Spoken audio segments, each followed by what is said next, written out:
गीतों के बोल बड़े अनमोल, सुनो इनकी कहानी, जानो इनका मोल। गीतों के बोल बड़े अनमोल, गागर में भरा है सागर, किया गीतों में अध्यात्म उजागर।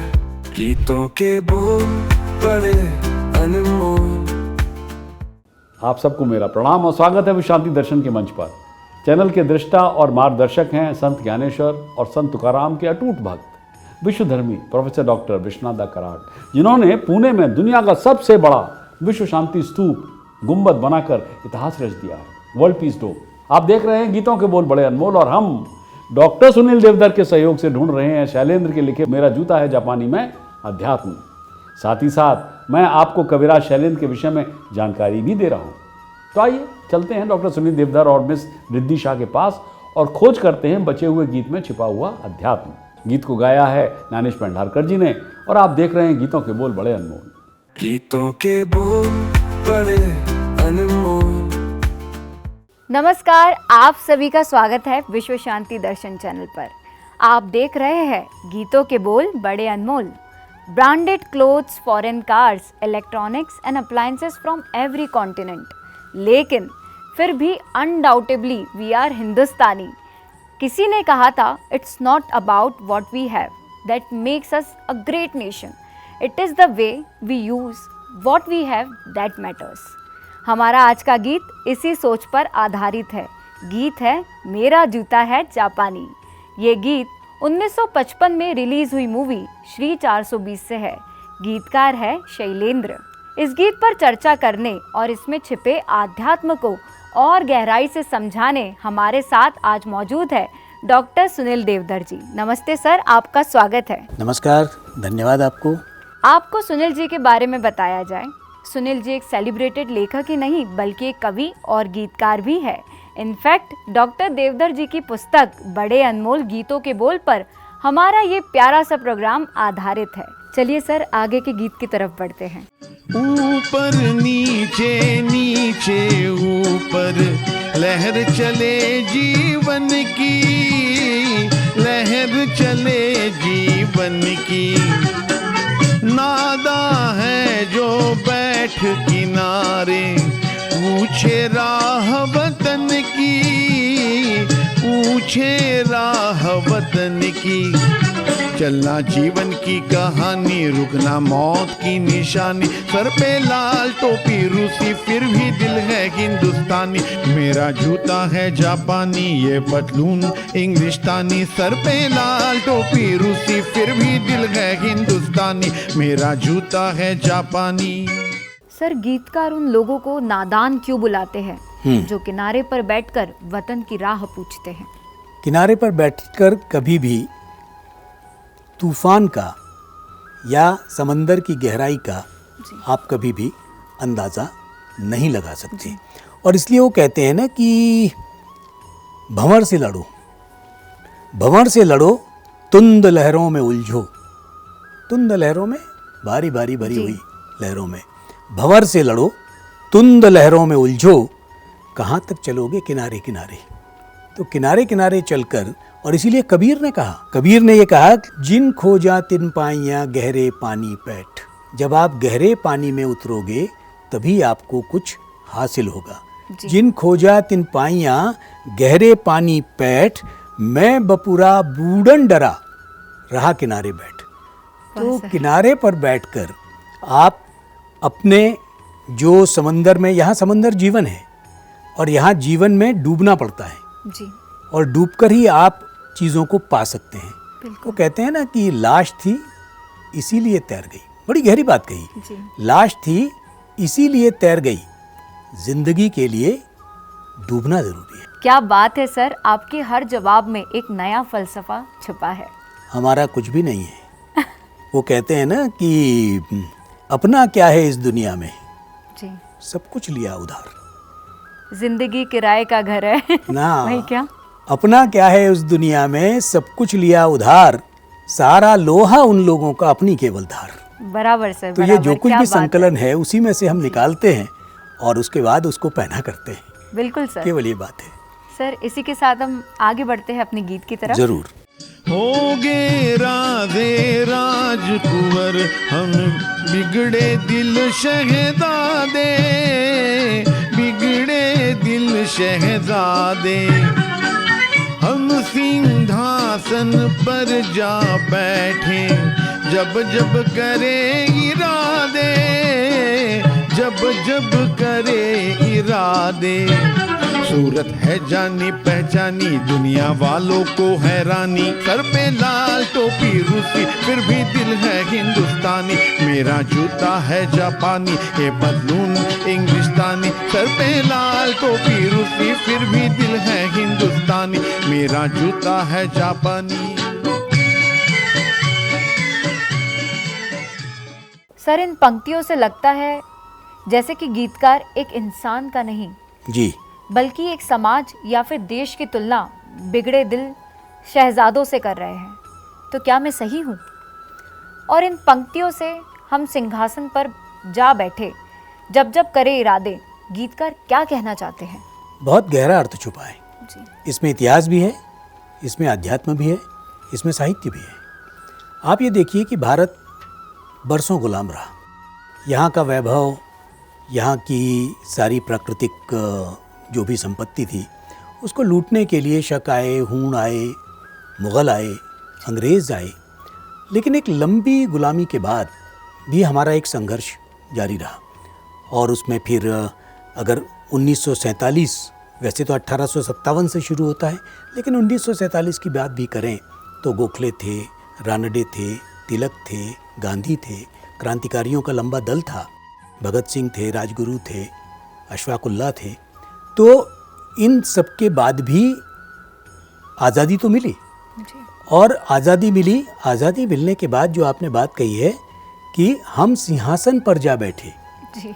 तो 1950 में रामधारी सिंह दिनकर ने एक कविता लिखी थी, जनतंत्र का जन्म।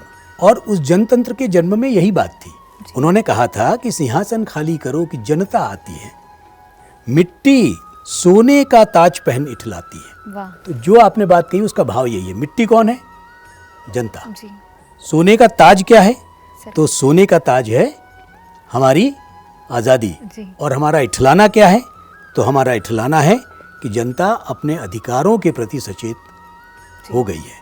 तो और आप देखो ना कि 1975 में भी जयप्रकाश नारायण ने अगस्त क्रांति से संपूर्ण क्रांति की बात की थी। हम सिंहासन पर जा बैठे जब भी किए इरादे। तो वो एक समय था जिसकी चर्चा आज भी हो रही है। और इस वजह से जयप्रकाश नारायण ने वो अगस्त क्रांति से संपूर्ण क्रांति की बात कही। और इसके बाद ये जो 1950 की इस कविता का हमने जिक्र किया, तो कवि और गीतकार अपने इन शब्दों के माध्यम से उस पूरे संदर्भ को भी जोड़ रहा है। और जब आध्यात्म की बात आती है तो जैसे हमने कहा ना कि जब जब जिस तरह का संकट इस देश में आया तो हमारे बीच से ही कभी नानक आ गए, कभी कबीर आ गए, महर्षि अरविंद आ गए, जो आज़ाद भारत के लिए भी लड़ रहे थे और उनकी एक आध्यात्मिक वो भी थी। जी। और विवेकानंद ने इसीलिए कहा था कि जब तक अध्यात्म की शक्ति है ये देश मर नहीं सकता। जी। बल्कि उसके आगे की उनकी एक बात थी जिसमें उन्होंने ये कहा था कि आध्यात्मिक विद्या, भारतीय दर्शन और धर्म के बिना विश्व जो है वो अधूरा है। बिल्कुल सही। और वो आज हम अनुभव कर रहे हैं, महसूस भी कर रहे हैं। जी। धन्यवाद सुनील जी। इस गीत का सच और इम्पोर्टेंस आज भी उतना ही सच लग रहा है जितना 1955 में था। हम जैसे भी दिखे, जैसे भी कपड़े पहने, let us not forget our roots, our culture and our traditions. फिर मिलेंगे अगले हफ्ते एक नए गीत के साथ। रूट्स की बात जो आपने की है, सादा सा उदाहरण है, जड़ें कट जाती हैं तो पत्ते सूख जाते हैं। जी। इसलिए जड़ों को सींचना, हरा भरा रखना, यानी अपने ज़मीन से, अपने विचार से, अपनी संस्कृति से जुड़ा रहना भारत के पूरे जी परिदृश्य के लिए ज़रूरी है। धन्यवाद सर। गीतों के बोल बड़े अनमोल। Welcome back. आई होप गीत के अध्यात्म पर हुई चर्चा आपको पसंद आई होगी। और अब एक नज़र डालते हैं इन लोकप्रिय गीतों के बोलों पर। प्यार हुआ, इकरार हुआ, चाहे कोई मुझे जंगली कहे, कांटों से खींच के ये आंचल, सुहाना सफ़र और ये मौसम हंसी, धरती कहे पुकार के, खोया खोया चांद, खुला आसमां, ओरे माझी और हाय रे वो दिन क्यों ना आए। क्या समानता है इन गीतों में, इन गीतों के बोलों में। जी हाँ, सही अनुमान लगाया आपने, ये सभी गीत शैलेंद्र द्वारा लिखे गए। लेकिन आश्चर्यजनक बारीकियां ये हैं कि ये ऐसे गीत हैं जो उस दौर के कई सितारों के ऑन स्क्रीन व्यक्तित्व को परिभाषित करते हैं, उससे आइडेंटिफाई कर लेते हैं लोग। जैसे नरगिस, राज कपूर, शम्मी कपूर, वहीदा रहमान, दिलीप कुमार, बल्ला साहनी, देवानंद, अशोक कुमार, नूतन और लीला नायडू। आज भी जब आप इन अभिनेताओं के बारे में सोचते हैं तो ये गीत तुरंत दिमाग में उभर कर आते हैं। ये गीतकार शैलेंद्र की क्षमता के बारे में कुछ कहते हैं। शैलेंद्र पहले प्रमुख गीतकार थे जिन्होंने उर्दू और हिंदी की कठिन बोलियों को उदारतापूर्वक उपयोग करने की तत्कालीन सामान्य प्रथा से हटकर गीतों में सरल शब्दों का उपयोग किया। उन्होंने ज़्यादातर सादे हिंदुस्तानी में एक संवाद शैली में लिखा। ये सुनिश्चित किया कि उनके गीतों का सभी के साथ तालमेल बैठ सके। शैलेंद्र के गीत सरल हैं लेकिन शायद ही सरलीकृत हैं। वास्तव में वे अक्सर गहरे विचारों और समृद्ध कल्पना को धारण करते हैं। गागर में सागर है। शैलेंद्र को सिनेमाई माध्यम की अद्भुत समझ थी। उनके शब्द स्थिति के इर्द गिर्द कसकर लपेटे जाते हैं और कहानी को आगे बढ़ाते हैं। उनके गीतों को संगीत में पटकथा के रूप में देखा जा सकता है। गीतकार शैलेंद्र अपने पसंदीदा कवि और अंग्रेजी साहित्य के महान रोमांटिक कवियों में से एक पर्सी बिश शैली को श्रद्धांजलि अर्पित करते हुए उन्होंने शैली के ओड टू ए स्काईलार्क कविता को कुछ सबसे सुकून देने वाली पंक्तियों में कलमबद्ध किया और वे उनके गीत के प्रारंभिक बोल बन गए। कौन सा गीत है सबसे मधुर वो गीत जिन्हें हम दर्द के सुर में गाते हैं। शैलेंद्र पोएट शैली का समर्थन करते हुए गीत के माध्यम से अपनी बात कहते हैं कि दुख जीवन का हिस्सा है और ये सोचना मूर्खता है कि कोई इससे बच सकता है। वे बता रहे हैं कि आंसू न केवल दुख के समय ही बहते हैं बल्कि खुशी के समय भी आंखों में से निकल आते हैं। तो क्यों ना दुख को एक तरफा रख दिया जाए और हंसना सीख लिया जाए। There is always a light at the end of the tunnel.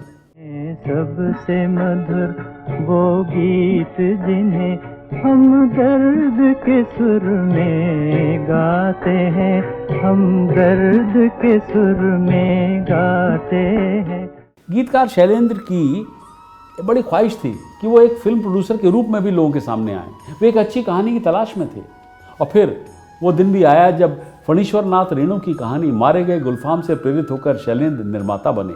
उन्होंने अपनी फिल्म का नाम तीसरी कसम रखा। फिल्म का निर्देशन करने के लिए उन्होंने बसु भट्टाचार्य को चुना जो कि बिमल रॉय के दामाद थे।